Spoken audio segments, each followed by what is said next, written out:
আমি আলীর ফজিলত বলতে পারবো না, কারণ ফজিলত ঘন্টার পর ঘন্টা শেষ হয়ে যাবে। আওসানি, আমাকে নির্দেশ দিয়েছেন, ওসিয়ত করেছেন, আন উদাহি আনহু, আমি যেন প্রতি বছর তার পক্ষ থেকে কুরবানি দিই। কথা কি আমি বানাচ্ছি? তাহলে আমরা কুরবানি দিয়ে এটা গন্ধ হয়ে গেছে না, দুর্গন্ধ। বাতিল 72 ফেরকার নিজের চামড়া নিজে এখন কামড়াবে। আমি কেতাবটা কার? এটা আমার লেখা। সহি আবু দাউদ, সুনানে আবু দাউদ খোলেন, কয়টা কেতাবে আসছে এই হাদিসটা আমি বলে দিই আপনাদের, কষ্ট হচ্ছে না তো? আমি তিরমিজি এখানে রেখেছি, মুখস্থ রাখেন। এই কথা এসেছে 385 পৃষ্ঠা, সহি আবু দাউদের 385 পৃষ্ঠা, এর লাস্টের বাব। এই হাদিস এসেছে আপনারা এলাউস সুনানের 17 নম্বর খণ্ড 268 পৃষ্ঠায়। এই হাদিস এসেছে মিশকাত শরীফে 127 পৃষ্ঠায়, 1461 নম্বর হাদিস এবং 1462 নম্বর হাদিস মিশকাত। এরপরে তিরমিজি শরীফের 275 পৃষ্ঠা সুনানে তিরমিজি, জামে তিরমিজি, এর 1495 নম্বর হাদিস। আপনি কয়টা হাদিস নেবেন? আপনাকে দলিল দিয়ে কবর দেওয়া যাবে, মাটি লাগবে না ইনশাআল্লাহ। বলেন এই প্রত্যেকটা কেতাবের সরা গ্রন্থ আছে, এক একটা কেতাবের এক মিশকাতের সরা আছে, কমের পক্ষে 1 নয় 2 না 20টার বেশি মিশকাতের সরা আছে। প্রত্যেক সরা গ্রন্থে এই হাদিস এসেছে। সুবহানাল্লাহ বলবেন না জোরে? আমি আপনাদের খেদমতে আরজ করছি, বাবা বোঝার চেষ্টা করবেন, জিনিসগুলি বুঝবেন, তাহলে ফতোয়াবাজি হবে না। ফতোয়াবাজি করবেন কেন? মানছেন না, আলাদা কথা। আলী রাদিয়াল্লাহু আনহু বলেন যে আমাকে নবী নির্দেশ দিয়েছেন, তাই আমাকে কুরবানি করতে বলা হয়েছে। আনুফা আনা উদাহি আনহু, আমি এই জন্য কুরবানি করে থাকি। সুবহানাল্লাহ বলেন জোরে। এখানে তো আবু দাউদের সেনত সেখানে শেষ, আবু দাউদ শরীফের এবারত এখানে শেষ। এবার তিরমিজির এবারতে গিয়ে আরেকটু কথা যোগ হয়েছে। বানানো গল্প আমি করি না বাবাজি। আবার আসেন দেখেন তিরমিজির সনদে গিয়ে কি হলো। এই একই হাদিস তিরমিজিতে আছে, তিরমিজি শরীফের 275 পৃষ্ঠা, সেই তিরমিজি আমি খুলেছি আপনাদের কাছে আরবি ভলিউম। এই তিরমিজির 1495 নম্বর হাদিস, এটা 1405 নম্বর হাদিস, 275 পৃষ্ঠায় এসে আসলো। আবু দাউদ 385 পৃষ্ঠা, 2790 নম্বর হাদিস আবু দাউদের। এলাউস সুনানও আসছে, মিশকাতের 128 পৃষ্ঠায় এসেছে 1462 নম্বর হাদিস। এই হাদিসটার পরে কি অংশ যোগ হলো পরে দেই তিরমিজি থেকে, একটু শুনে নেন, তাহলে কথাটা সহজ হবে। বলবো হাদাসানা মুহাম্মদ ইবনে উবাইদুল্লাহ মাহারিবিয়্যু রাহমাতুল্লাহ আলাইহি কুফি রাহমাতুল্লাহ ক্বালা হাদাসানা শারীকু আন আবিল হাসনা আনিল হাকাম আন হানাসিন আন আলী আন্নাহু কানা ইউদাহি বিকাবশাইনি আহাদুহুমা আন্না নাবিয়্যা সাল্লাল্লাহু আলাইহি ওয়াসাল্লাম ওয়াল আখারা আন নাফসিহি ফাকিলা লাহু আমারাকা ফাকিলা লাহু আমারানি ইয়া বা ফাকিলা লাহু আমরুন। এই কথাটা বলা হলো, তাকে বলা হলো কিলা লাহু, তাকে বলা হলো কি জন্য কুরবানি করছেন, কেন? তিনি বললেন আমারানি বিহি ইয়ানি নবী সাল্লাল্লাহু আলাইহি ওয়াসাল্লাম, আমার নবী আমাকে আদেশ করেছেন। একটু সুবহানাল্লাহ বলেন। আদেশ করেছেন। আলীন আন আলীন, আলী থেকে, আলী বলেন আমাকে কোরবানি করতে আদেশ করা হয়েছে, নবীজি আদেশ করেছেন, আমাকে আদেশ করা হয়েছে। ফালা আদা উহু আবাদা, আমার জীবন ভর যত কুরবানি আমি পাবো, ফালা আদা উহু, আমি ছাড়ব না, আবাদা, কখনো। আমার মৃত্যু পর্যন্ত আমার নবীর ওসিয়ত নসিহত আদেশ আমি মানব, এবং আমি মৃত্যু পর্যন্ত, আমার ইন্তেকাল পর্যন্ত যতগুলি কুরবানি আমি পাবো, প্রত্যেক কুরবানিতে নবীজির পক্ষ থেকে আমার কুরবানির পাশাপাশি আরেকটা কুরবানি দেব। নবীজির পক্ষ থেকে কুরবানি দেওয়া শুধু নবীর সুন্নত নয়, সুন্নতে সাহাবা, সুন্নতে আলী, সুন্নতে তাবেঈ, সুন্নতে আইম্মা মুজতাহিদিন ওলি আউলিয়া। নবীজির পক্ষ থেকে কুরবানির কথা আপনারা শুনলেন, কষ্ট হচ্ছে না বাবা? এবার তিরমিজি শরীফ দিয়ে আমি এবার বলি, নবীজি কি আমাদের পক্ষ থেকে কুরবানি করেছেন কি না? আরে কথা কোনা বলবো। নবীজি পাক সাল্লাল্লাহু আলাইহি ওয়াসাল্লাম আমাদের পক্ষ থেকে কুরবানি করেছেন। তিরমিজির 277 পৃষ্ঠা আসেন। আনিন নবী সাল্লাল্লাহু আলাইহি ওয়াসাল্লাম আন্নাহু দহা, নবীজি পাক সাল্লাল্লাহু আলাইহি ওয়াসাল্লাম কুরবানি করেছেন, আন্নাহু দহা, তিনি কুরবানি করেছেন, বিকাপসিন, একটি, ফাকালা হাদা আম্মান লাম ইউদহি, এই কুরবানিটা আমি করছি আম্মান লাম ইউদহি, যারা কুরবানি করতে পারছেন না, মিন উম্মতি, আমার উম্মতের পক্ষ থেকে যারা কুরবানি করতে পারছেন না, তাদের পক্ষ থেকে আমার এই কুরবানি করলাম। আখেরি নবী উম্মতের পক্ষ থেকে কুরবানি করেছেন, উম্মত নবীজির পক্ষ থেকে কুরবানি করেছেন, স্বয়ং আলী রাদিয়াল্লাহু আনহু তিনিও নবীর পক্ষ থেকে কুরবানি করেছেন, কখনো ছাড়বেন না বলেছেন। সুবহানাল্লাহ বলবেন না বাবাজি? এবার আসেন আপনারা পরবর্তী হাদিস। এই হাদিসটা এসেছে, এই একই হাদিস এসেছে, আমি এক কথায় বলে দেই, ইবনে মাজাহ শরীফের 225 পৃষ্ঠায় 3121 নম্বর এবং 3122 নম্বর হাদিস। তারপরে আবু দাউদ শরীফে 386 পৃষ্ঠা 2792 এবং 2795 নম্বর হাদিস। এরপরে আপনারা পাবেন এই একই হাদিস, আপনারা এখানে নবীজি উম্মতের পক্ষ থেকে কুরবানি করেছেন, একই হাদিস পাবেন মিশকাত শরীফের মধ্যে। আমি এখনই দেখা দিচ্ছি আপনাদের, শেষ করে দেবো এখনই এই একই হাদিস। এবার আপনারা 1521 নম্বর হাদিস উম্মতের পক্ষ থেকে কুরবানির ব্যাপারে 278 পৃষ্ঠা সহিহ তিরমিজি, জামে তিরমিজির এই হাদিসটা পড়ে আমি শেষ করে দেই। দেখেন, হাদ্দাসানা কুতাইবাতু রাহমাতুল্লাহ আলাইহি হাদ্দাসানা ইয়াকুব ইবনু আব্দুর রহমান আন আমর ইবনে আবি আমর আনিল মুতাল্লাব আন জাবির ইবনে আব্দুল্লাহ রাদিয়াল্লাহু আনহু ক্বালা শাহিদতু মা আন-নবী সাল্লাল্লাহু আলাইহি ওয়াসাল্লাম আল আদাহি ফিল বিল মুসাল্লা ফালাম্মা কাদা খুতবাতাহু নাযালা আন মিম্বারিহি ফাউতিয়া বিকাফশিন فذبحه رسول الله صلى الله عليه وسلم بيده وقال بسم الله والله أكبر سبحان الله বলেন বিসমিল্লাহি ওয়াল্লাহু আকবার আন্নি ওয়া আম্মান লাম ইউদহি মিন উম্মতি, আমার পক্ষ থেকে এবং আমার উম্মতির যারা কুরবানি দিতে পারছেন না তাদের পক্ষ থেকে আমার আল্লাহ আমি আখেরি নবীর কুরবানি কবুল করে নি। এটা সুবহানাল্লাহ বলুন। উম্মতের পক্ষ থেকে নবী কুরবানি দিছে তো, মাশাআল্লাহ। তাহলে এইটা তাহলে এখন আপাতত রাখতেছি। আমি আবু দাউদ শরীফ থেকে আরেকটা হাদিস বলে শেষ করে দেব। এটা আপনারা পড়লেন আবু দাউদ শরীফের এই হাদিস। আবু দাউদ শরীফের এইবার 386 নম্বর পৃষ্ঠা খুললাম। এই হাদিসটা বলে আমি শেষ করবো, আমরা খুতবার মধ্যে চলে যাবো ইনশাআল্লাহ। একটু খেয়াল রাখেন। হাদ্দাসানা আহমদ ইবনু সালিহিন ক্বালা হাদ্দাসানা আব্দুল্লাহ ইবনু ওহাবিন ক্বালা আকবরানি হায়াতু রহমতুল্লাহ আলাইহি ক্বালা হাদাসানি আবু সাকর আন আবি কুসাইদ আন উরওয়া ইবনে জুবাইর আন আয়েশা রাদিয়াল্লাহু তাআলা আনহা আন্না রাসূলুল্লাহ সাল্লাল্লাহু আলাইহি ওয়াসাল্লাম আমারা বিকাফশিন আকরনা ইয়াতাউ ফি সাওয়াদি ওয়া ইয়ানজুরু ফি সাওয়াদিন ওয়া ইয়াবরুকু ফি সাওয়াদিন ফান্না ফাউতিয়া বিহি ফাদহা বিহি ফাকালা ইয়া আয়েশা হালুম মিল মুদিতা থুম্মা ক্বালা আসজি ثم قال أشهديها بحجر ففعلت فأخذها وأخذ الكبش فأضجعه فذبحه وقال بسم الله اللهم تقبل من محمد وآل محمد ومن أمة محمد ثم ضحى به। যারা আরবি জানেন বুঝে ফেলেছেন। আমি এক কথা আপনাদেরকে বলে দিই, অর্থটা বলে দিই সুছোট্ট করে, সনদের অর্থ ছাড়া শুধু অর্থটা করে দে। লাস্টের কথা হলো মূল হাদিসের মতনে আসেন, সনদের পরে মতন। আন আয়েশা রাদিয়াল্লাহু তাআলা আনহা, আয়েশা রাদিয়াল্লাহু তাআলা বলেছেন আন্না রাসূলুল্লাহ সাল্লাল্লাহু আলাইহি ওয়াসাল্লাম তিনি আমারা বিকাফশিন, তিনি দুম্বা কুরবানি দিতে আদেশ করতেন। সুবহানাল্লাহ বলেন, একটু জোরে বলেন সুবহানাল্লাহ। আকারনা ইয়াতাউ, সুন্দর শিং বিশিষ্ট নিয়ে আসা হলো তার কাছে একটা দুম্বা, ফি সাওয়াদিন, অত্যন্ত দেখতে সুন্দর কালো, ওয়ায়ানজুরু ফি সাওয়াদিন, তার মানে এটা সাওয়াদ শব্দটা বারবার এসেছে একটা কারণে, সেটা হলো দেখতে তার চোখ সুন্দর, হুজুর বলতেছেন তার চোখ সুন্দর, তার চেহারা সুন্দর, ওয়া ইয়াবরুকু ফি সাওয়াদিন, এর অববটা সুন্দর, ফা উতিয়া, তার নিকটে আনা হলো, বিহি, রসুলের কাছে, ফাদহা, এখানে কি ফাদহা, হুজুর পাক সাল্লাল্লাহু আলাইহি ওয়াসাল্লাম জবহ করলেন বিহি, ওটার দ্বারা। ফাকালা, তিনি বললেন জবহ করার আগে আল্লাহর হাবিব কি বলছেন, ফাকালা রাসূলুল্লাহ সাল্লাল্লাহু আলাইহি ওয়াসাল্লাম, রাসূল পাক সাল্লাল্লাহু আলাইহি ওয়াসাল্লাম বলেন, ইয়া আয়েশাতা, আয় আমার আয়েশা সিদ্দিকা রাদিয়াল্লাহু তাআলা আনহা, হালুম্মি, আমাকে দিন, মুদিতা, ছোরা, চাকু, ছুরি, বোঝেন না আপনারা, মুদিতা, আমাকে একটা চাকু দিন, সুম্মা, অতঃপর কয়লা আশহাজিহা বিহাজারিন, এটা যে কোনো জবহ করতে গেলে যে ধার দিতে হয় এটা হুজুর শিক্ষা দিলেন। কোনো জিনিস ধার না দিয়ে কোরবানি করতে, জবহ করতে, জবহটা মকরুহ হয়ে যায়, কারণ ওটা ভোতা হলে ওটা কষ্ট পায়। এই জন্য হুজুর একবার হাদিসের এবারত দিয়ে দিলেন, মুদিতা মানে ছুরি দেওয়া হলো, ছুরি দেওয়া, এরপরে হুজুর বলেন আশজাহি কলা, হুজুর বলেন আশহাজিহা, এটাকে আপনি ধার দিন। বুঝতে পারতেছেন আপনারা? বিহাজারিন, একটা পাথর দিয়ে ধার দেন। ফাফাআলাত, আয়েশা সিদ্দিকা রাদিয়াল্লাহু তাআলা তিনি ধার দিয়ে দিলেন, অথবা আয়েশা বলছেন ফালতু, দুটাই ব্যবহার করা যায়। তিনি বলেন আমি ধার দিলাম।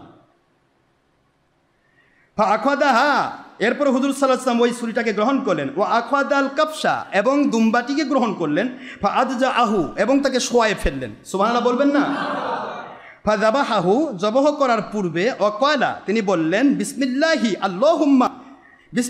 আল্লাহুম্মা তাকাব্বাল মিন মুহাম্মদ, মুহাম্মদ সাল্লাল্লাহু আলাইহি ওয়াসাল্লামের পক্ষ থেকে আল্লাহ পাক কোরবানি কবুল করুন, ওয়া আলী মুহাম্মদ, মুহাম্মদ সাল্লাল্লাহু আলাইহি ওয়াসাল্লামের আওলাদদের পক্ষ থেকে কবুল করুন, ওয়া মিন উম্মতে মুহাম্মদ, মুহাম্মদ সাল্লাল্লাহু আলাইহি ওয়াসাল্লামের উম্মতের পক্ষ থেকে কবুল করুন। ফাদাহা বিহি, এভাবে হুজুর পাক সাল্লাল্লাহু আলাইহি ওয়াসাল্লাম কোরবানি করলেন। কষ্ট হলো? এবার আপনার 2795 হাদিসটা পরে আমি শেষ করে দিব। এবার তো শুনে নেন, এটা 2792 নম্বর হাদিস গেল আবু দাউদ শরীফের 2795 নম্বর হাদিস। আর এই হাদিস কতগুলি কিতাবে এসেছে আমি এক কথা আপনাদেরকে ফেরেশতারা দিয়ে দিচ্ছি। আবু দাউদ শরীফের 2792 ও 2795, এরপরে এসেছে আপনার এই হাদিসই তিরমিজি শরীফের 1521 নম্বর হাদিস, 277 পৃষ্ঠা ও 278 পৃষ্ঠা, ইবনে মাজাহ শরীফের 125 পৃষ্ঠা, 3121 ও 3122 নম্বর হাদিস। এরপরে আপনার এই একই হাদিস এসেছে আবু দাউদের আসলো এবং মিশকাত শরীফের 127-28 পৃষ্ঠা। জোরে বলুন সুবহানাল্লাহ। মিরকাত, আশাতুল লুমাত, সনদ দারেকুতনি, মুসনাদে আব্দুর রাজ্জাক। এরপরে এই হাদিসের এবারত এসেছে তুহফাতুল আহওয়াজি শরহে আপনার কি বলে তিরমিজি, তার বজলুল মজহুদ শরহে আবু দাউদ, এক কথা সকল সরা গ্রন্থে এসেছে। সুবহানাল্লাহ বলবেন না জোরে? এই হাদিসগুলি কতগুলি কিতাবে এসেছে, এগুলি বললে তো দিন রাত নেই বাবা, আমি তো বলে শেষ করতে পারবো না। আমি অল্প কথাই বলি, এক কথায় শেষ করে দেয়। পরবর্তী হাদিসের এবারত আপনার 2795 নম্বর হাদিস। এই হাদিসের এবারতটা আমি শোনাই দিয়ে আমি শেষ করে দেব। হাদাসানা ইব্রাহিম ইবনু মুসার রাজি রহমতুল্লাহ আলাইহি হাদাসানা, হাদিস বর্ণনা করেছেন ইব্রাহিম, একবার অর্থ করে যায় পরে গিয়ে সময়ও লাগছে। ইব্রাহিম ইবনু মুসার রাজি রহমতুল্লাহ আলাইহি, ইব্রাহিম ইবনে মুসা রাজি রহমতুল্লাহ আমাদের কাছে হাদিস বর্ণনা করেছেন। এটা তিরমিজি বলছে, আবু ইসা তিরমিজি বলছেন যে আমাদের কাছে হাদিস বর্ণনা করেছেন ইব্রাহিম ইবনু মুসা রাজি রহমতুল্লাহ আলাইহি কয়লা, তিনি বলেছেন হাদাসানা, তিনি বলেছেন আমাদের নিকটে হাদিস বর্ণনা করেছেন ঈসা রহমতুল্লাহ আলাইহি কয়লা হাদাসানা, তিনি বলেছেন মুহাম্মদ ইবনু ইসহাক রহমতুল্লাহ আলাইহি, তিনি বলেছেন আমাদের নিকটে মুহাম্মদ ইবনু ইসহাক হাদিস বর্ণনা করেছেন। আন ইয়াজিদ ইবনে আবি হাবিবিন, ইয়াজিদ ইবনে হাবিব থেকে বর্ণিত। আন আবি আয়াস থেকে বর্ণিত। আন জাবের ইবনে আব্দুল্লাহ, বুঝতে পারতেছেন আপনারা? জাবের ইবনে আব্দুল্লাহ রাদিয়াল্লাহু তাআলা বর্ণিত কয়লা, তিনি বললেন জাবাহান নবী সাল্লাল্লাহু আলাইহি ওয়াসাল্লাম, নবীজি পাক সাল্লাল্লাহু আলাইহি ওয়াসাল্লাম জবহ করলেন ইয়াউমাজ জাবাহে, কুরবানির দিবসে, কাবশাইনি, কয়টা দুম্বা? গলে কথা কয় না দেখেন, দিবসন কাবশুন কাবশাইন, দুইটি দুম্বা জবাই করলেন। ইয়াউমাজ যাবিহি কাবশাইনি আকরানাইনি, দুইটি সুন্দর শিং বিশিষ্ট, তারপরে আমলা হাইনি ও মাউজু আইনি, অত্যন্ত উন্নত মানের চেহারা সম্পূর্ণ, সুন্দর, এক কথায় আকর্ষণীয়। কোরবানি কি হবে? আকর না মরা? কান কাটা? কানা না। তবে কোরবানির নিয়তে কিনেছেন, বাড়িতে এসে গুতাগুতি করে চোখ কানা করছে, ওর সমস্যা নেই। আমার কথা বুঝে আসে? কোরবানি নিয়তে কিনেছেন, ভালো জিনিস কোরবানি নিয়তে রেখেছেন, 1 বছর পর কোরবানি দিবেন, মাঝখানে ফুট করে কানা হয়ে গেছে, ওটা আল্লাহর প্রদত্ত ব্যাপার। দেখে শুনে কানা কিনবেন না, দেখে শুনে ল্যাস কাটা, কান কাটা নো। এই জন্য হুজুর এটা কয়টা ব্যবহার করলেন, কয়টা বিশেষণ ব্যবহার করলেন? আকরান আইনি, আমলা হাইনি, অফিরিওয়াতনক্রম মালি হাইনি, এরপরে বলেন আউজা আইনি, এ সবই কিন্তু আকর্ষণ। সব কি বলেন না? আকর্ষণীয় কুরবানি, আকর্ষণীয় দুম্বা দুটি নিয়ে আসা হলো। ফালাম্মা, অতপর ওয়াজ্জাহাহুমা, এগুলিকে কেবলামুখী করা হলো। সুবহানাল্লাহ বলেন না? কোন দিকে? পূব দিকে করে করবেন নাকি আবার? এদেরকে কেবলামুখী কয়লা। এরপরে হুজুর বললেন ইন্নী, ওই আয়াত সূরা আনআম, ইন্নী ওয়াজ্জাহতু ওয়াজহিয়া লিল্লাযী ফাতারাস সামাওয়াতি ওয়াল আরদ। বুঝতেছেন নাকি আপনারা? আছে না কোরআন শরীফে? সূরাতুল আনআম, মনে থাকবে এটা? সূরা আনআম দেখেন কি বলেছেন, ইন্নী, নিশ্চয়, ওয়াজ্জাহতু, আমি মুখ হলাম কোন দিকে? ওয়াজহিয়া লিল্লাযী, সেই আল্লাহর দিকে, লিল্লাযী ফাতারাস সামাওয়াতি ওয়াল আরদ, যিনি দয়া করে আসমান জমিন সৃষ্টি করেছেন। সুবহানাল্লাহ বলেন। আসমান সমূহ, ফাতারাস সামাওয়াত, ডবল বহু বচন, সাবুন সাবা সামাওয়াত, অসংখ্য সামাত তৈরি করেছেন। ওয়াল আরদ, এবং জমিন তৈরি করেছেন, তার নাম থেকে করতেছে আল্লাহ পাকের হাবিব তার দিকে। ওয়া আলা মিল্লাতি ইব্রাহিমা হানিফা,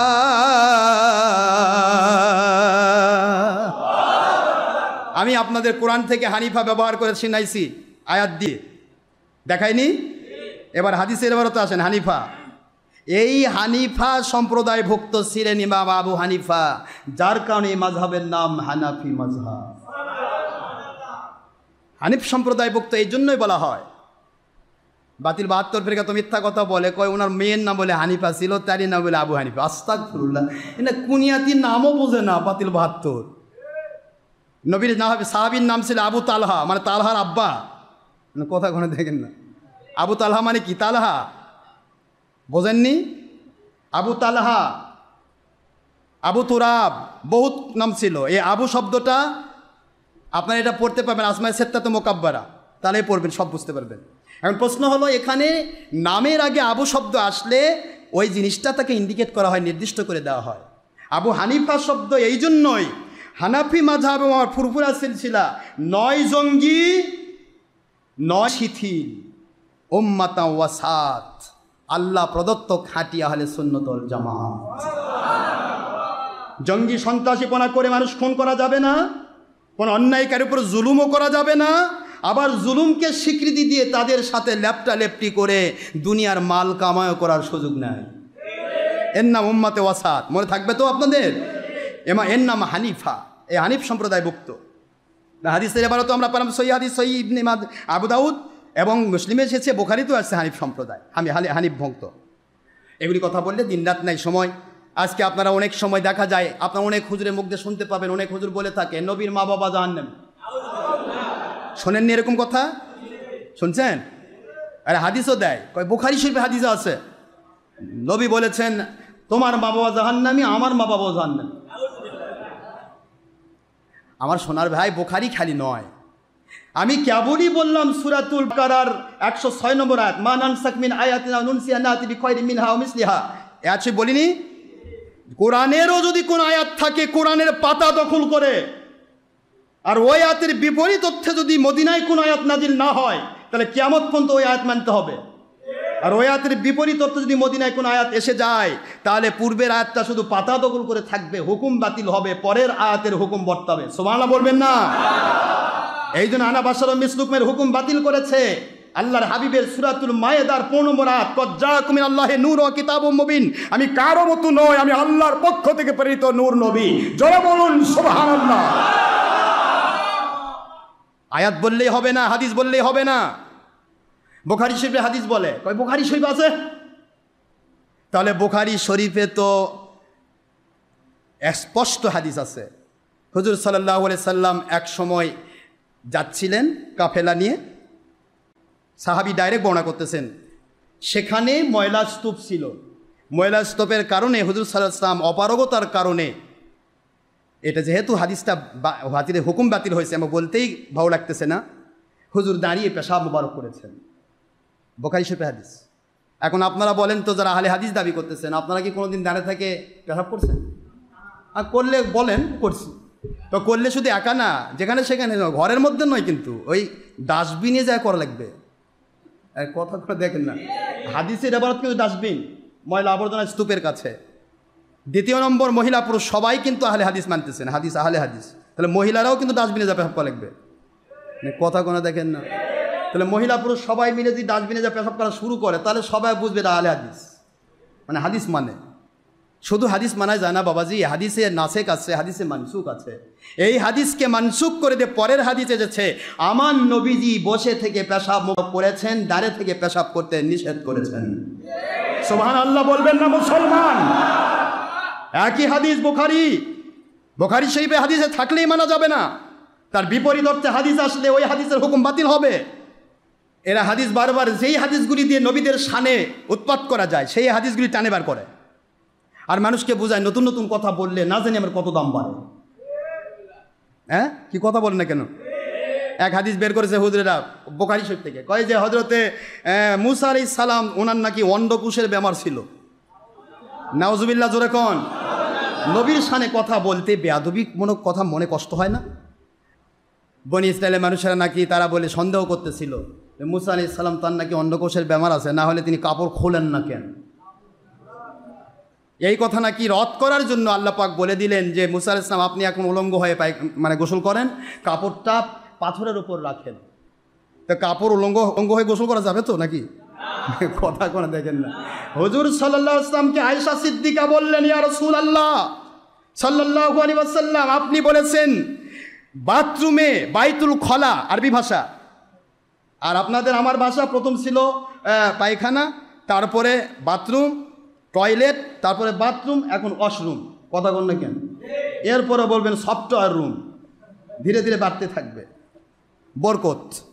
যত উন্নত মানের তত সেখানে গিয়ে উলঙ্গ হয়ে গোসল করা এবং তত দাঁড়িয়ে পেশাব করা। আস্তাগফিরুল্লাহ। তা আমি বলতেছিলাম, কেন আমি বলতেছি এই কথা, কষ্ট নিচ্ছেন না তো? ইন্ডিয়াতে গেলাম আমি, এরোপ্লেনে গেলাম ইন্ডিয়াতে, এখান থেকে গেলাম ব্যাঙ্গালোরে, এরপরে অন্যান্য জায়গাতে যেগুলো গেলাম, গিয়ে বললাম, আমি বলতেছি ভাই ওয়াশরুমটা কোথায়, ওযু করবো, ওয়াশরুম কোথায়? ওরা ওয়াশরুম দেখে যে ওযু ওখানে যায়, দেখি আল্লাহর হস্তে একটা জায়গায় বসে পেশাব করার জায়গা না, সব মারায়।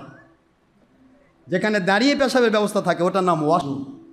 কথা কোনো যেখানে নিয়মতান্ত্রিকভাবে সুন্নতের সিস্টেমে পেশাব মোবারক করা হয়, এই পেশাবখানার নাম সুন্নতি বাইতুল খলা। জোরে বলুন সুবহানাল্লাহ। আল্লাহর বন্ধু বলেছেন বাইতুল খলাতেও তোমরা উলঙ্গ হবে না, কারণ সতর নষ্ট করলে নাভির উপর থেকে হাঁটুর নিচ পর্যন্ত কাপড় রাখা সতর ফরজ। এই ফরজ যখন উম্মত তরক করে, সঙ্গে সঙ্গে রহমতের ফেরেশতা পালিয়ে যায়, ওখানে আল্লাহর গজবের ফেরেশতা আছে এবং শয়তান দ্বারা ভরে যায়। নাউজুবিল্লাহ। জোরে করুন। আয়েশা রাদিয়াল্লাহু তাআলা আনহাকে হুজুর এই হাদিস শিখিয়ে দিয়েছেন। অবশ্য বুখারী শরীফে হাদিস আছে দাঁড়িয়ে থেকে পেশাবের কথা। এখন আপনারা বলেন তো কোনটা মানবেন, দাঁড়ানোটা নাকি ওইটা? হাদিস তো দুটাই, বুখারী বললেই হবে বাবা। তো মুসা আলাইহিস সালাম নাকি উলঙ্গ হয়েছে, কথা বলেন নাকি? কাপড় রেখেছেন পাথরের উপর, গোসল করে কাপড় নেবেন পাথরের কাছ থেকে, পাথর এখন নাকি দৌড়াচ্ছে, আর মুসা আলাইহিস সালাম নাকি পাথরের পিছে দৌড়াচ্ছেন। এই পাথর কাপড় দে, কাপড় দে। মুসা আলাইহিস সালাম এতই একেবারে পাথরের কাছে জিম্মি যে নবীগণ আল্লাহর কাছে জিম্মি না, পাথরের কাছে জিম্মি। পাথর নাকি কাপড় নিয়ে যাচ্ছে, আর এই সুযোগে ওই কাফেররা নাকি দেখতেছে মুসা আলাইহিস সালামের অন্ডকোষ নাই, আসলে ওনার হয়নি, অন্ডকোষ বেদি হয়নি, আসলে উনি ঠিকই, ওনার সতরটা খুবই সুন্দর। আপনারা এখন আমাকে বুঝান তো, আমি তো নবী না, নবীদের গোলামের গোলাম। এখানে থেকে আমাকে 1 কোটি টাকা দিতে বলেন, দিতে চান, আর যদি কোন হুজুরের বোধহয় অন্ডকোষ আছে, অন্ডকোষের বোধহয় বেমার আছে, যার কারণে হুজুর কাপড় খোলে না। আপনি কেন, আপনার 14 গোষ্ঠী, সারা জগতের 500 কোটি লোকও যদি কথা বলে, আমি আপনাকে খুশি করার জন্য কাপড় খুলবো? আপনি খুলবেন? তাহলে আমি খুলবো না, তাহলে নবী কেমনে খোলে? আমার কথা বোঝেননি? এই হাদিসগুলি এরা বের করে টেনে টেনে বের করে মানুষ বুঝায়, আর মানুষ কয় বাপরে কি হুজুর, জীবনে এগুলো ওয়াজ শুনিনি। শানে খেলাপ কথা বললে সে ব্যক্তির ইমান নষ্ট হয়, এটা সে নিজেও বুঝলো না। যারা হাজার হাজার লাখ লাখ মানুষ তাদের ফেসবুক আইডিতে ঢুকে ঢুকে তাদের এই ওয়াজগুলি শুনতেছে, তারা বেঈমান হয়ে যাচ্ছে। নামাজ কোথায় যাবে বাবা? এই কথাগুলি কে বুঝাবে, কে মানবে? নবীর বাপ মা জাহান্নামী, মনে আছে আপনাদের? নবীর বাপ মা জাহান্নামী? হাই হাই হাই, কত বড় স্পর্ধা আজকের মৌলবীদের গো। যেই নবী শাফিউল মুজনিবিন রহমাতুল্লিল আলামিন, সারা জগতের সকল গুনাহগার হুজুর বলেছেন আমার উম্মতের কবিরা গুনাহগার যারা, তাদেরও আমি সুপারিশ করব। সুবহানাল্লাহ বলেন। তাদেরও সুপারিশ করব। আর সেই নবীর বাপ মা জাহান্নামে থাকবে, আর নবী মানুষকে জান্নাতে নিয়ে যাবে। কি মজা! নবীজির আব্বা আম্মা তারা ছিলেন হানিফ সম্প্রদায়ভুক্ত, কথাটা মনে রাখবেন। এই যে হানিফ সম্প্রদায়ভুক্ত মানে সেই সময় যারা হানিফ সম্প্রদায়ভুক্ত ছিল তারা কোনো পুতুল পূজা করতো না, মূর্তি পূজা করতো না। তারা ইব্রাহিম আলাইহিস সালাম, এই যে মিল্লাতে ইব্রাহিম হানিফা, হাদিসের ইবারত এবং কোরআনের হাদিসও তাই, কোরআনেও তাই আছে, ইত্তাবিউ মিল্লাতা ইব্রাহিম হানিফা। ইব্রাহিম আলাইহিস সালাম হানিফ সম্প্রদায়ভুক্ত হয়ে যাও। এই হানিফ সম্প্রদায়ভুক্ত আখেরি নবী নাজিল হওয়ার পূর্ব মুহূর্ত পর্যন্ত তারা হানিফ সম্প্রদায়ভুক্ত ছিল। আব্দুল মুত্তালিব আলাইহিস সালাম নবীজির দাদা, সেখানেই যায় বাপ মা পরে আসুক, বাপের নাম তো আব্দুল্লাহ। আরে বা কথা কন না, আপনারা বলেন যে সারা পৃথিবী সব ছেড়ে দিলাম, একটা কাফেরের নাম আব্দুল্লাহ আছে? আব্দুল্লাহ শব্দের অর্থ আল্লাহর বান্দা। আল্লাহর বান্দা কোনো কাফেরের নাম হয়?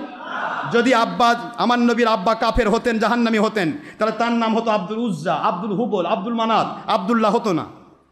আব্দুল্লাহ শব্দ নবীজি আসার আগে না পরে হয়েছে? এটা আল্লাহর হাবিব তো তখন আসেনি, তিনি তো আনুষ্ঠানিকভাবে আসেননি, অথচ আবদুল্লাহ নাম, মায়ের নাম আমিনা। একথা আমি বারবার বুঝিয়েছি, যেহেতু এগুলা নিয়ে বাপেরকে উৎপাত করে আপনাদের ঈমান নষ্ট করার জন্য, এই জন্য বলতে হচ্ছে। আমিনা শব্দ আমনুন থেকে, মূল মাদ্দা মূল শব্দ আমনুন, আরিফ মিম নুন, আমনুন।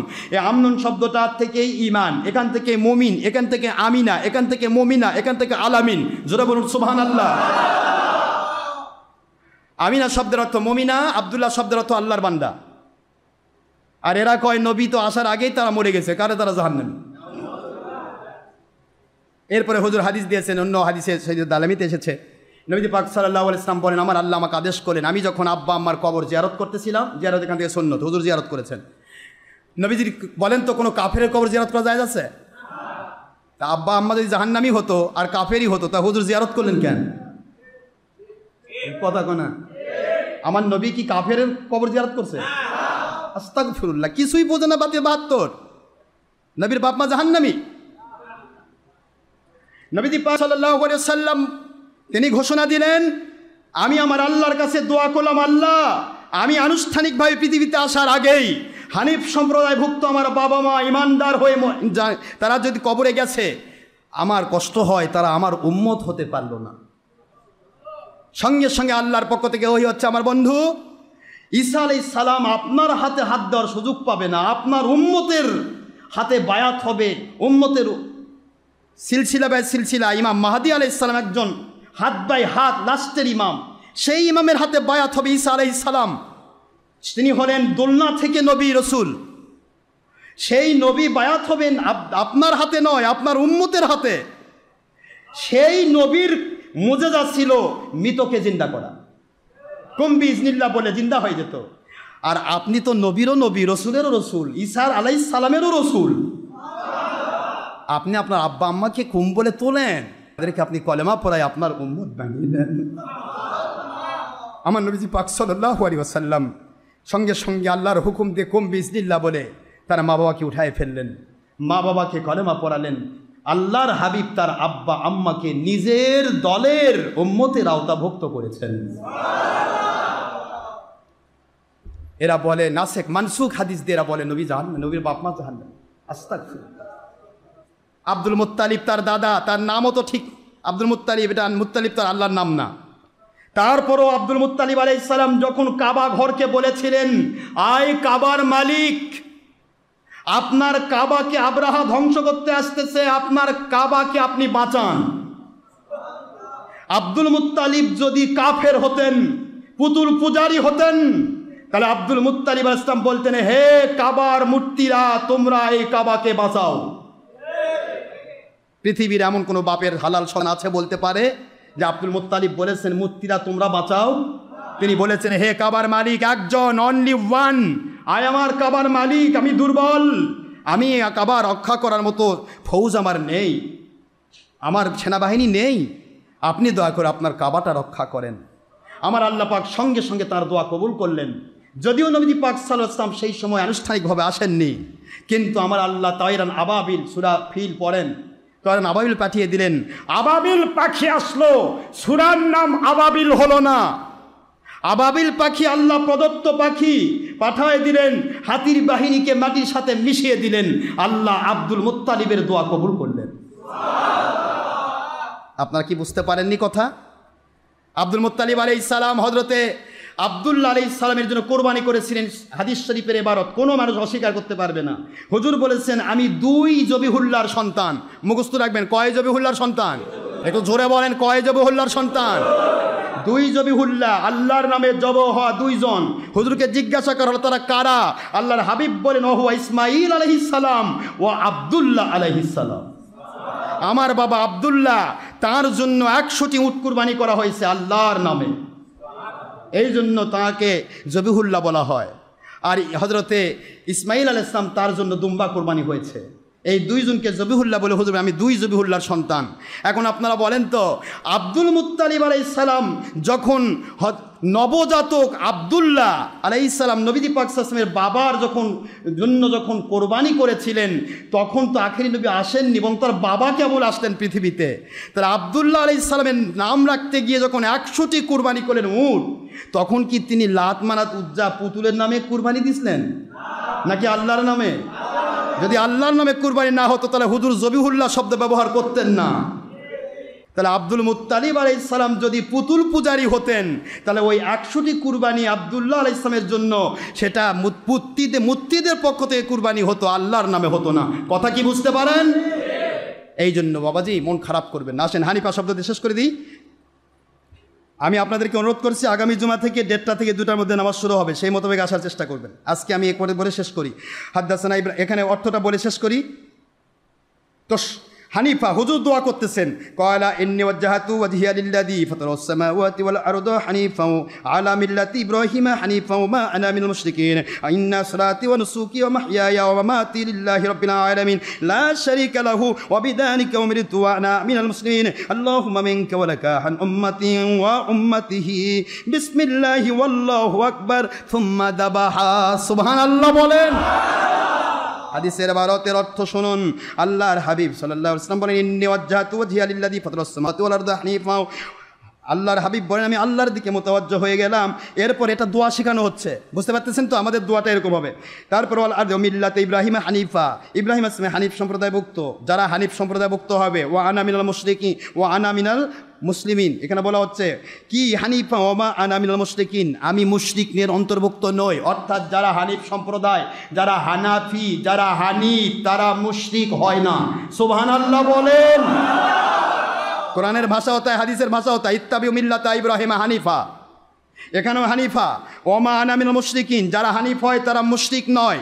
এরপরে বলা হচ্ছে, আবার বলা হচ্ছে মুশরিক যে নয় সেই তো মুমিন, কিন্তু ইন্না সলাতি, নিশ্চয় আমার নামাজ, ওয়া নুসুকি, আমার কুরবানি, ওয়া মাহইয়ায়া, আমার হায়াত, ওয়া মামাতি, আমার মৃত্যু, লিল্লাহি রব্বিল আলামিন, আমার রব আল্লাহ পাকের জন্য, লা শারিকা লাহু, তার কোনো শরিক নাই, ওয়া বিযালিকা উমিরতু, যার দ্বারা আমি আদিষ্ট হয়েছি, ওয়া আনা মিনাল মুসলিমিন, যারাই হানিফ সম্প্রদায়ভুক্ত তারা মুশরিকও নয়, বরং তারা মুসলমান।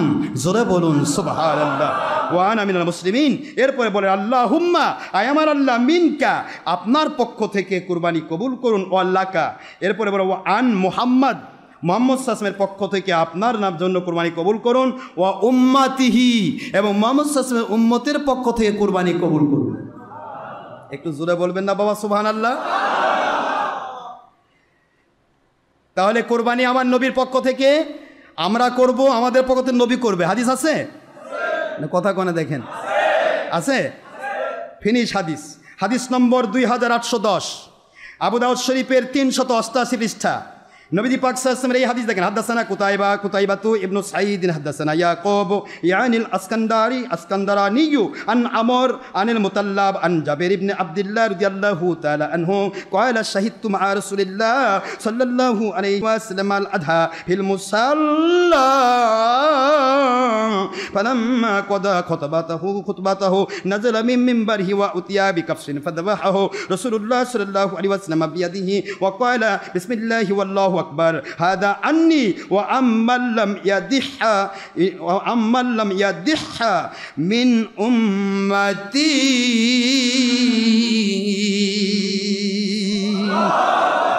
বাবা হাদিস বুঝে ফেলেছেন?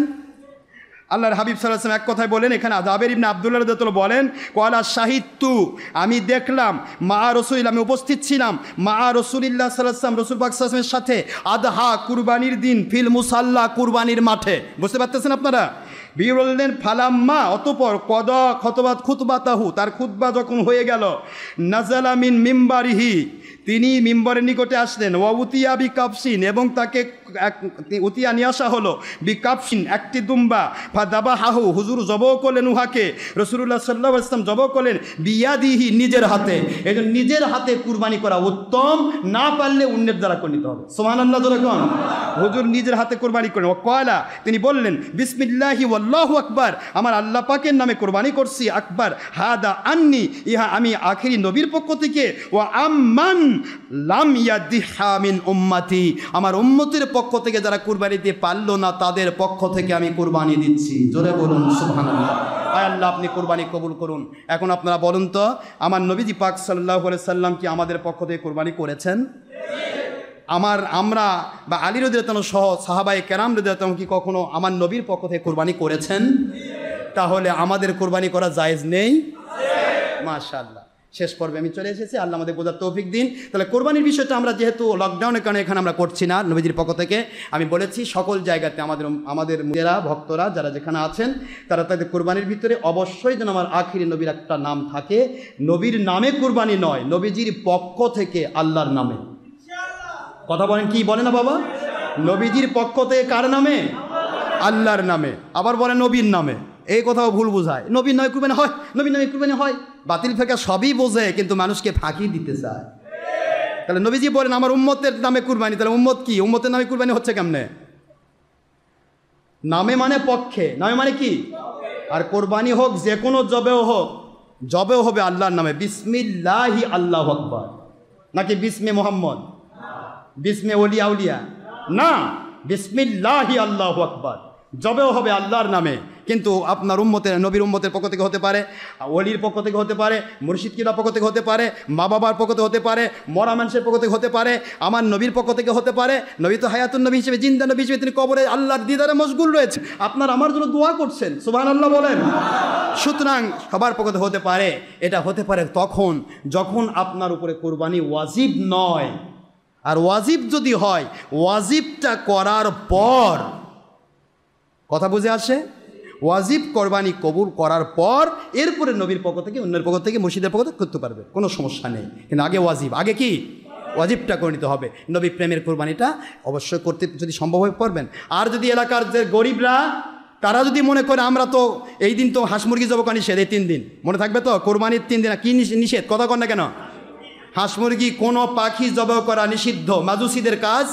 মান তাশাব্বাহা বিকওমিন ফাহুয়া মিনহুম। হুজুর সাল্লাল্লাহু আলাইহি ওয়াসাল্লাম এক কথায় বলেছেন, নবীজি পাক সাল্লাল্লাহু তাআলা আলাইহি ওয়াসাল্লাম বলেছেন, যে ব্যক্তি কাফের মুশরিকের তরিকা মোতাবেক চলে, তাদের সাথে হাসর করে, তাদের সাথে তাদের জাহান্নাম দেওয়া হবে। নাউজুবিল্লাহ বলেন। এই সময় কোরবানি করি আমরা প্রাণী, আর মজুসি এবং যারা মুশরিক তারা আমাদের উপরে ভিত্তি করে আমাদের সাথে মানে ভেংসি কাটতে গিয়ে পাখি জবাই করে, মুরগি, হাঁস, কবুতর জবাই করে। কথা কি বুঝতে পেরেছেন? এই দিন কোরবানি করতে, কোরবানির এই কয়দিন শুধুমাত্র পশু জবাই হবে, কোনো পাখি জবাই হবে না। এখন আপনি যদি মনে করেন যে আমি পাখি গোশত খাবো, তাহলে এই 3 দিন আগে পাখি জবাই করে সেই গোশত আপনাকে ফ্রিজিং করে রাখতে হবে, নয়তোবা রান্না করে রাখতে হবে, তবে না ওই দিন খাইতে পারবেন। ওই দিন পাখির গোশত খাওয়া নিষেধ নয়, ওই 3 দিন পাখি জবাই করা নিষেধ। মনে থাকবে বাবাজি? কথা বলে না কেন? মনে থাকবে তো? ভুল বুঝবেন না আবার। এরপরেও আরেকটা বিষয়, আপনারা এক এলাকায় 50 জন গরিব মানুষ আছেন যাদের কোরবানি ওয়াজিব হয়নি। কথা বুঝতে পেরেছেন? আবার কোরবানি ওয়াজিব করবো তা তো বলে বুঝে দেয়, জানেন তো, 7.5 ভরি পরিমাণ স্বর্ণ অথবা 52.5 ভরি পরিমাণ রৌপ্য, এই পরিমাণ অর্থ টাকা পয়সার মালিক যে ব্যক্তি এই ঈদুল আজহার 3 দিন 10, 11, 12 এই 3 দিন জিলহজের এই 3টা দিন যে এই পরিমাণ টাকার মালিক হয়, উদ্বৃত্ত টাকার মালিক, ওই ব্যক্তির উপরে কুরবানি ওয়াজিব। কথা কি বুঝে আসে? আমার কথা বুঝে আসেনি বোধ হয় না? এছাড়া তার উপর কুরবানি ওয়াজিব নয়, তারপর কুরবানি ওয়াজিব নয়। এখন কুরবানি যদি ওয়াজিব না হয় তাহলে তারা গরু বকরি তো জব করতে পারতেছে না, যেহেতু টাকা নেই। এলাকার গরিব মানুষ খুব বেশি, আপনারা 20 জন লোক মিলে একত্রিত হন, একটা ছাগল কিনেন 10,000 টাকা দিয়ে। 20 জনে 10,000 টাকা, কয় টাকা দেওয়া লাগবে? 500 করে। কথা কয় নাকি? কয় করে? যেহেতু আপনার উপর কোরবানি ওয়াজিব নয়, আবার ওয়াজিব যাদের তাদের কিন্তু হবে না। ওয়াজিব যাদের তাদের কিন্তু বকরি একটা পক্ষ থেকে একজনই দিতে হবে, এটা মনে রাখেন। ছাগল একজনের পক্ষ থেকে কয়টা? আর গরু হলে একজনের পক্ষ থেকে 7 ভাগ, এক গরুতে 7 জন দিতে পারবে। কথা বুঝতে পেরেছেন? কিন্তু আপনাদের উপর যদি ওয়াজিব না হয়, কোরবানি যদি ওয়াজিব না হয়, তাহলে আপনি 100 জন মিলেও যদি একটা বকরি জবাই করেন তবুও জায়েজ রয়েছে। কোরবানি তো আপনার পক্ষ থেকে দিচ্ছেন না, নবীজির পক্ষে। কথা কেন কি বলেন না কেন? কোরবানি কার পক্ষ থেকে? নবীজির পক্ষ থেকে দিয়ে দেন। 100 জন গরিব মানুষ একত্রিত হলেন, সেটা গরু পারেন, বকরি পারেন, 100 গরিব মানুষ একত্রিত হলেন, একটা কোরবানি কিনলেন আল্লাহর নামে। নবীজি পাক সাল্লাল্লাহু আলাইহি ওয়াসাল্লাম ওনার পক্ষ থেকে কোরবানি দিন, পুরা গোস্তটা আমার নবীর উম্মত, রাজাও হতে পারে, বাচ্চাও হতে পারে, ফকিরও হতে পারে, ডাক্তার ইঞ্জিনিয়ার হতে পারে, ভিআইপি হতে পারে, অথবা ফকির মিসকিনও হতে পারে, যেই আমার নবীর উম্মত তিনিই এই গোস্ত খেতে পারবেন। জোরে বলুন সুবহানাল্লাহ। সুতরাং কোরবানি আপনি করবেন আল্লাহর হাবিব সাল্লাল্লাহু আলাইহি ওয়াসাল্লাম ওনার পক্ষ থেকে আল্লাহর নামে। আর গোস্তগুলি আপনারা 50 জন 100 জন পেটে বন্টন করে সমানভাবে নেবেন। গোস্ত মুরগিও জব করা লাগলো না, বাড়িতে গোস্ত ফ্রি হলো না, গোস্ত থাকলো। পাশাপাশি এলাকার যারা ধনী মানুষ তারা তো আপনি যেহেতু কোরবানি করেননি, যেহেতু আপনার কোরবানি ওয়াজিব নয়, তা আপনাকে খুঁজে গোস্ত দেওয়া তাদের জন্য একটা দায়িত্ব। সুবহানাল্লাহ জোরে কোন। এলাকাবাসী মনে রাখবেন, নবীর পক্ষ থেকে কোনো গরিব কুরবানি দিচ্ছে বলে মনে করবে না তার গোস্ত দেওয়া লাগবে না, আপনি আল্লাহর কাছে ধরা খাবেন। অফি আমওয়ালিহিম হাক্কুল লিসাইলি ওয়াল মাহরুম। আমার আল্লাহ পাক এটা ওয়াজিব করে দিয়েছেন, প্রত্যেকটা বঞ্চিত মানুষের অধিকার আছে তার প্রতিবেশী ধনীদের কাছে। জোরে বলুন সুবহানাল্লাহ। সুতরাং কোরবানির দিন আপনি কোরবানি গোস্ত খাবেন আর মনে মনে ভাববেন যে অমুকেরা তো 10 জন মিলে তো 20 জন মিলে তো একটা ছাগল দিছেই, ওরা তো কোরবানি দিয়েছেই, অধিকার দেওয়ার দরকার নেই। ফাঁকিবাজি হয়ে যাবে বাবা, কিয়ামতের দিন ধরা খেয়ে যাবেন। ওদেরকে আপনি বাছাই করে করে দিতে হবে, কারণ ওরা নিজের পক্ষ থেকে কুরবানি দেয়নি। ওদের উপর ওয়াজিব হলে ওরা একটা 20 জন মিলে দিত না। কথা করছেন না কেন? একটা বকরি একজনের পক্ষ থেকে দিতে হবে, এটাই শরীয়ত। একটা গরু 7 জনের পক্ষ থেকে দেওয়া যাবে বা একাই দেওয়া যাবে, এটা শরীয়ত। কিন্তু যখন একটা ছাগল 10 জন মিলে দিচ্ছে তখন বুঝতে হবে তারা নিজেদের উপর কোরবানি ওয়াজিব নয়, তারা কোরবানি নবীর পক্ষ থেকে দিচ্ছে, নবীজি সাল্লাল্লাহু আলাইহি ওয়াসাল্লাম ওনার পক্ষ থেকে দিচ্ছে।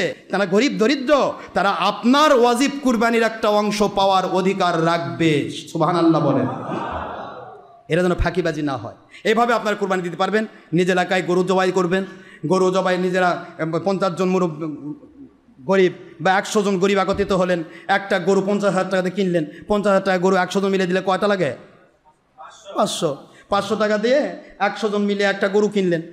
কারো পক্ষ থেকে নয়, আমার আখেরি নবীর পক্ষ থেকে আল্লাহর নামে, যেহেতু আপনাদের উপর কোরবানি ওয়াজিব নয়। কথা কি বুঝতে পেরেছেন? এই যে কুরবানিটা করলেন, আমার নবীজির পক্ষ থেকে কুরবানি করা মানে ওয়াজিব নয় আপনার, তবুও কুরবানি ওয়াজিব হয়ে গেছে। এর প্রত্যেকটা কপি বাই কপি, ফটোকপির মতো প্রত্যেকের নামে গরু কুরবানির সওয়াব হবে। জোরে বলেন না সুবহানাল্লাহ। ফজিলত। আল্লাহ পাক আমাদের সবাইকে আল্লাহ সন্তুষ্টি পায় কবুল করুন। সুন্নাহকে কখনোই, আমার নবীজির মহব্বতকে লেগলেন্সি করবেন না বাবা। হুজুর বলেছেন, মান আহবা সুন্নতি ফাকাত আহবানি ওমান আহব্বানি কানা মাই ফিল জান্নাহ। যে ব্যক্তি আমার সুন্নতকে পছন্দ করে ভালোবাসে সে ব্যক্তি আমাকে ভালোবাসে, আর যে আমাকে ভালোবাসলো সে আমার সাথেই জান্নাতে থাকবে। সুবহানাল্লাহ বলবেন না? আর হুজুর বলেছেন, আকাইদে নাসফি সহ সকল কিতাবে আকাইদে এক জায়গায় করা হয়েছে হুজুরের কথা, ইহানাতুস সুন্নতে কুফরুন। কোনো সুন্নতকে যদি কেউ ইচ্ছা করে অ্যাভয়েড করে, ইহানত করে, তুচ্ছ তাচ্ছিল্য করে, অস্বীকার করে, সে ব্যক্তি সঙ্গে সঙ্গে কাফির হয়, তার ইবাদত বাতিল হয়ে যায়, তার স্ত্রী তালাক হয়ে যায়। নাউজুবিল্লাহ বলবেন না জোরে? আর স্ত্রী তালাক হয়ে গেল তো বুঝলোই না, যত সন্তান হলো সব খালি ভালো সন্তান। আল্লাহ বোঝার তৌফিক দান করুন। আমরা যেন সুন্নতকে অবজ্ঞা না করি। মানতে পারেন আলহামদুলিল্লাহ, না মানতে পারলে আপনাকে জুলুম নাই, কিন্তু কোনো সুন্নতকে অস্বীকার করা, ইহানত করা যাবে না, এটা যেন মনে থাকে। হযরত আব্দুল্লাহ ইবনে ওমর রাদিয়াল্লাহু আনহু একটা হাদিস এসেছে। আব্দুল্লাহ ইবনে ওমর রাদিয়াল্লাহু আনহু তিনি যাচ্ছেন রাস্তা দিয়ে, তখন তো সাহাবীর যুগ, কথা বুঝতেছেন আপনারা? আব্দুল্লাহ ইবনে ওমর রাদিয়াল্লাহু ছেলে, তার অনেকগুলি তাবেঈ, হাজার হাজার তাবেঈ তার মুরিদ, ভক্ত। সুবহানাল্লাহ বলেন। তাবেঈদেরকে নিয়ে তিনি চলছেন, এক জায়গাতে গিয়ে তিনি আস্তে করে মাথাটা একটু বাঁকা করে দিলেন। কি করে দিলেন বাবা?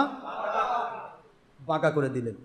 বাড়িতে যাওয়ার পর আস্তে আস্তে আস্তে আস্তে আল্লাহর নবীর সাহাবী আব্দুল্লাহ ইবনে ওমর রাদিয়াল্লাহু তাআলা আনহুর কাছে বলা হয়, ও আল্লাহর নবীর সাহাবী, আপনার খেদমতে বলতে চাই, আমরা তো এমন একটি জায়গায় মাথা আপনাকে ডানে অথবা বামে বাঁকা করে দেওয়া দেখলাম হুজুর, বুঝলাম না এর মধ্যে ফজিলত কি, এর মধ্যে কারণ কি, জানতে পারলে আমরাও আমল করতে পারতাম। আল্লাহর নবীর সাহাবী আব্দুল্লাহ ইবনে ওমর রাদিয়াল্লাহু আনহু তিনি বলতেছিলেন, ও নবীর সাহাবায়ে কেরামদের অনুসারী তাবেঈরা, শুনে নিন, এই রাস্তা দিয়া আমার আখেরি নবীজির সাথে আমি হেঁটে হেঁটে যাচ্ছিলাম। আমার নবীর সাথে হেঁটে হেঁটে হেঁটে হেঁটে আমরা অনেক সাহাবী এই রাস্তা দিয়ে যাচ্ছিলাম। তখন এখানে একটা বাবলা গাছ, মতান্তরে একটা নিমের গাছ, বাবলা গাছের একটা ডালা এই দিকে হেলে পড়েছিল। ওই বাবলা গাছের ডালা থেকে নিজের মাথাকে রক্ষা করার জন্য আল্লাহর বন্ধু তার মাথাটা ডান দিকে বাঁকা করে দিয়েছিলেন। আজকে ওই গাছ নেই, আজকে ওই বাবলা গাছ নেই, ক্লিয়ার রাস্তা। কিন্তু আমার নবীর কথা মনে পড়ে গেল। আমার নবীজি এই জায়গায় কারণেই মাথা নত নয়, মাথাটা বেঁকা করেছিলেন। আজকে আমার আখের নবীর মান তামাসসাকা বিসুন্নতি ইনদা ফাসাদি উম্মতি ফালাহু আজরু মিয়াতি শাহীদিন আও কামা ক্বালা রাসূলুল্লাহ সাল্লাল্লাহু আলাইহি ওয়াসাল্লাম। মিশকাত শরীফে 30 পৃষ্ঠা সহ অসংখ্য হাদিস রয়েছে। আল্লাহর হাবিব বলেন, ফিতনার সময়ে যারা সুন্নতের পাবন্দ হয়, ওটা সুন্নতে জায়দা হোক, সুন্নতে মুআক্কাদা হোক, ওই সুন্নতের বদলা 100 শহীদের মর্যাদা দান করা হবে। ও তাবেঈরা, আমার মুরিদ মুতাকিদ ভক্তরা, আজকে আমার নবীর সুন্নত আদায় করার জন্য আমার মাথাটা একটু বাঁকা করে দিলাম, যাতে আমার নবীর সুন্নতের ফজিলত থেকে আমি বঞ্চিত না হই। নবীজি পাক সাল্লাল্লাহু আলাইহি ওয়াসাল্লামের সুন্নাহর মর্যাদা দিতে হয় বাবাজি। পারেন না পারেন অসুবিধা নেই, কিন্তু অস্বীকার করবেন না। আল্লাহ আমাদের সবাইকে বোঝার তৌফিক দিন। ওমা আলাইনা ইলাল বালাগুল মুবিন। অনেক কষ্ট দিয়েছি। হাদা মা ইয়ানফাদ ওমা ইনদাল্লাহি ওয়া রাসূলিহি সাল্লাল্লাহু আলাইহি ওয়াসাল্লাম। সুবহানাকাল্লাহুম্মা ওয়া বিহামদিকা আশহাদু আল্লা ইলাহা ইল্লা আনতা আস্তাগফিরুকা ওয়া আতুবু ইলাইকা। আমি আগামী জুমা থেকে ইনশাআল্লাহ ঘোষণা দিচ্ছি, 1:30 থেকে 2:45 আমরা নামাজ শুরু করব। চেষ্টা করবেন। আজকে একটু দেরি করলাম এই জন্য, যেহেতু গত জুমাতে ঘোষণা দেওয়া হয় নাই। হঠাৎ করে আপনারা নামাজ পাবেন না এসে, যেহেতু দেরিতে এসে অভ্যস্ত। আল্লাহ সবাইকে তৌফিক দান করুন। আসসালামু আলাইকুম ওয়া রাহমাতুল্লাহি ওয়া বারাকাতুহু।